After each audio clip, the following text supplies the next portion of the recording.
नाजरीन अस्सलाम वालेकुम। उर्दू टीवी के सनसनीखेज प्रोग्राम दास्तान जुर्म में आपका इस्तकबाल है। मैं हूं मुमताज सनम। नाजरीन, 4 माह पहले इसी प्रोग्राम में हमने एक सनसनीखेज दोहरे कत्ल की दास्तान दिखाई थी। यह दोहरा कत्ल 4 बरस कबल यानी 15 मई 2008 की रात दिल्ली के नोएडा शहर के एक फ्लैट में हुआ था। 4 साल बाद भी यह दोहरा कत्ल तफ्तीशी एजेंसी का किसी भूत की तरह पीछा कर रहा है। पुलिस आज तक भी असल कातिल को तलाश करने में नाकाम रही। उस रात 14 साला आरुषि और हेमराज का कत्ल हुआ था। एक वक्त ऐसा भी आया जब मां बाप पर ही आरुषि के कत्ल का शक किया गया। अब यह खबर आई है कि आरुषि की मां डॉक्टर नुपुर तलवार को कत्ल के इल्जाम में गिरफ्तार कर लिया गया है और अदालत ने उसकी जमानत की अर्जी खारिज कर दी है। आजकल मकतूल आरुषि की मां नुपुर तलवार डासना की जेल में है। आइए आपको दिखाते हैं इस दोहरे कत्ल की तफसीलात और जानिए कि इस रात उस फ्लैट में क्या हुआ था। आज हम एक ऐसी दास्तान ले आए हैं जिसे गुजरे 4 साल 8 महीने हो चुके हैं, लेकिन इस पर आज भी राज के पर्दे पड़े हुए हैं। ये दास्तां है जुल्म की, ये दास्तां है हैवानियत की, अपनी हद पार करने की, मौत की एक दर्दनाक दास्तां। जुल्म हुआ है 14 साला आरुषि के साथ, हैवानियत का मुजाहरा किया है एक मासूम लड़की के साथ, बेरहमी बरती गई एक हंसती खेलती जिंदगी के साथ। मौत की एक दर्दनाक दास्तां देखने से पहले आइए जानते हैं आरुषि आखिर कौन थी।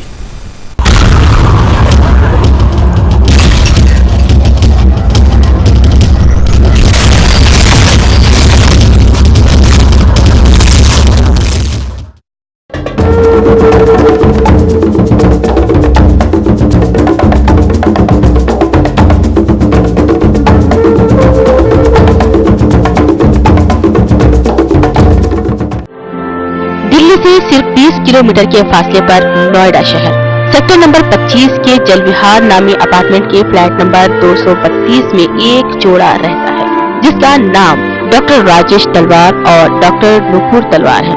दोनों दांतों के डॉक्टर हैं। उन्हीं की बेटी है आरुषि तलवार। 14 साल आरुषि कॉलेज की तालिबा। इस फ्लैट में उन तीनों के अलावा घरेलू नौकर 40 साल हेमराज भी मुकीम रहता है। डॉक्टर राजेश और डॉक्टर नुपुर का मामूल है कि रोज क्लिनिक जाना और रात देर गए वापस आना। कॉलेज से लौटने के बाद आरुषि के 2 ही शौक थे, दोस्तों से फोन पर बात करना और रात देर गए तक इंटरनेट पर अपनी पसंद की चीजें देखना। सिर्फ एक ही हफ्ता बाद उसकी सालगिरह थी, लेकिन आरुषि इस बात से बेखबर थी कि उस साल वो अपनी सालगिरह नहीं मना पाएगी।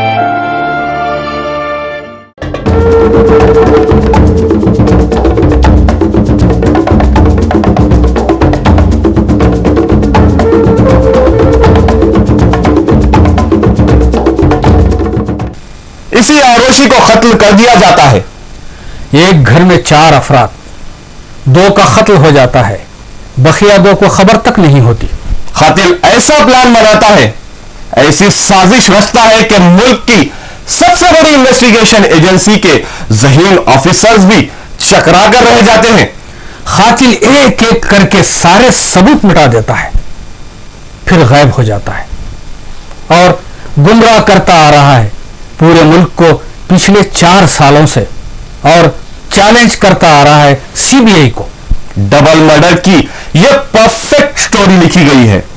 15 मई 2008 की रात 12 बजे से 1 बजे के दरमियान उसी रात हुआ था डबल मर्डर आरुषि और नौकर हेमराज का।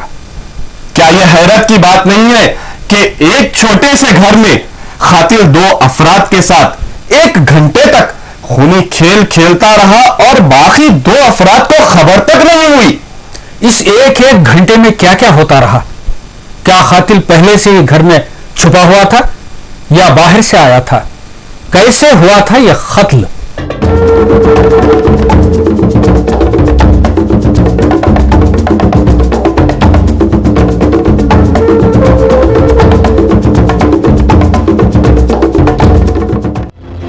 15 मई 2008 की रात आरुषि ने उस रात अपने मम्मी पापा नुपुर और राजेश के साथ डिनर किया।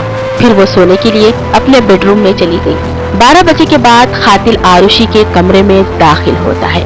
आरुषि के सर पर कोल्ड स्टिक से गहरी चोट लगाता है, फिर तेज धार आले से गला काट कर उसे कत्ल कर देता है। उसे स्टिक से हेमराज का भी कत्ल कर देता है। फिर हेमराज की लाश को घसीटते हुए सीढ़ियों के जरिए छत पर ले जाता है। सीढ़ियों का दरवाजा लॉक करता है। फिर कातिल चुपचाप चला भी जाता है। पुलिस को सीढ़ियों पर खून के धब्बे दिखाई देते हैं। दरवाजे पर और एक जगह दीवार पर भी खून से रंगा हाथ का निशान दिखाई देता है। हेमराज की लाश 2 दिन बाद छत से बरामद कर ली जाती है। आरुषि और उसके माँ बाप के बेडरूम के दरमियान कोई मजबूत दीवार नहीं है, बल्कि एक कमजोर लकड़ी का पार्टीशन है।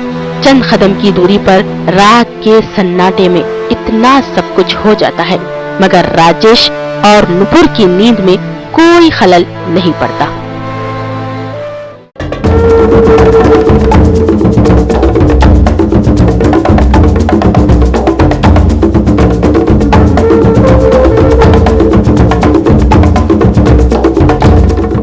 क्या यह हैरत की बात नहीं है कि 2 अफराद के साथ इतने सब कुछ होता रहा और बाकी 2 अफराद आराम से सोते रहे? इतना ही नहीं, घर के छत पर मौजूद हेमराज की लाश 34 घंटों के बाद बरामद की जाती है, इसलिए कि सीढ़ियों के दरवाजे लॉक थे और डॉक्टर राजेश के पास चाबी नहीं थी। चाबी नहीं थी तो क्या पुलिस दरवाजा तोड़ नहीं सकती थी? दरवाजे के हैंडल पर खून के निशान देखने के बावजूद पुलिस ने गफलत क्यों बरती? हेमराज की लाश को कातिल छत पर रखने कूलर में छुपा देता है और खून से सने हाथ कूलर के पानी में धो लेता है। इतना ही नहीं, वापस नीचे आने के बाद डाइनिंग टेबल पर रखी बोतल से शराब भी पीता है। शराब की बोतल पर खून के निशान मिले हैं। कातिल में इतनी जरूरत आखिर कहां से आई? सबूत मिटाने और शराब पीने में वो अपना वक्त क्यों जाया करता रहा? क्या उसे राजेश और नुपुर के जाग जाने का डर नहीं था? जाग जाने के डर होता तो आरुषि का कमरा क्यों दुरुस्त करता, खून के धब्बे क्यों साफ करता और आरुषि की लाश पर सफेद चादर क्यों डालता? ऐसे बहुत से सवालात हैं जिन्होंने चकरा कर रख दिया है। ऐसी बहुत सी बातें हैं जो उस पुरस्कार रात में होती रही।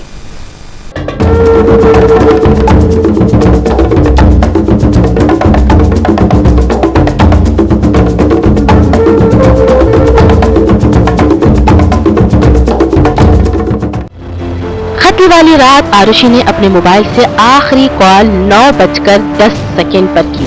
उसके बाद आरुषि की फोन का स्विच ऑफ हो गया था। हालांकि वो रात देर गए अपने दोस्तों से फोन पर बात करने की आदत थी। उसी रात 12 बजे लैंडलाइन की घंटी बहुत देर तक बजती रही, मगर किसी ने फोन नहीं उठाया। बाद में पता चला कि फोन आरुषि के किसी दोस्त ने किया था। 24 मई को आरुषि की बर्थडे थी। पापा ने तोहफे में कैमरा दिया था। रात 10 बजे आरुषि ने अपने मम्मी पापा की तस्वीरें भी ली थी और 11 बजे सोने के लिए अपने बेडरूम में चली गई। डॉक्टर राजेश इंटरनेट पर बैठ जाता है और जब वो अपना कंप्यूटर बंद करता है तो 12 बजने वाले थे और उस वक्त कातिल घर में या कहीं आसपास ही था, इसलिए कि पोस्टमार्टम रिपोर्ट के मुताबिक कत्ल 12 और 1 के दरमियान हुआ था।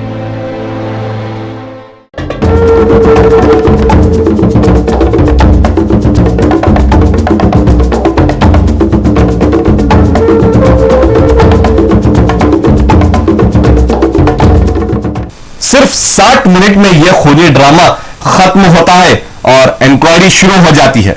यूपी पुलिस नाकाम हो जाती है तो मामला सीबीआई के हवाले कर दिया जाता है। सीबीआई भी बहुत जल्द घुटने टेक देती है और इस मामले को बंद करने की दरख्वास्त देती है, मगर अवाम के मुजाहरे की वजह से इंक्वायरी फिर से शुरू हो जाती है। इंक्वायरी के बाद क्या हुआ, ये जानने से पहले हम लेते हैं एक छोटा सा ब्रेक।